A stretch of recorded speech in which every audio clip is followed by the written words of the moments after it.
అంటే ఇక్కడ మనకు సమస్య ఏమొచ్చింది మాట ఏంటంటే పోస్ట్ పోన్ అయింది అక్కడ. కొంతమంది డిసెంబర్ 25th క్రిస్మస్ అంటున్నారు, కొంతమంది సంక్రాంతి రావాలి చిరంజీవితో పోటీగా అంటున్నారు. మీరేమంటారు?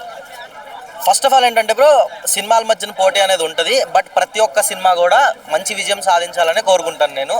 ఇది నా పర్సనల్ ఒపీనియన్. బట్ ఏది విన్ అయింది ఏది లేదని రిలీజ్ అయిన తర్వాత మీ అందరితో పాటు నేను కూడా చూడాల్సిందే. స్పెషల్గా ఇది అని అయితే నేను చెప్పలేను. ఓకే, అదే సంక్రాంతి బరిలో చిరంజీవి గారు అండ్ బాలయ్య బాబు గారు చాలాసార్లు పోటీ పడ్డారు, గెలిచారు ఇద్దరు.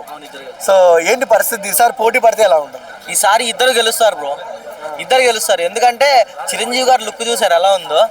ఆ ఓల్డ్ ఏజ్ వింటేజ్ చిరంజీవి గారు లుక్ తీసుకొచ్చారు అనిల్ రావుపూడి గారు. సో ఖచ్చితంగా చిరంజీవి ఫ్యాన్స్ అయితే పండగ చేసుకుంటారు. అండ్ అఖండ తాండవంలో ఉండే యాక్షన్ సీక్వెన్స్కి అయితే ప్రతి ఒక్కరికి గూస్ బంప్స్ వస్తాయని అర్థమైపోతుంది. అఖండ ఇంటర్వెల్కి గూస్ బంప్స్. ఇంకా అఖండ 2ని ఇంకెంత బాగా డిజైన్ చేసి ఉంటారో చెప్పలేము.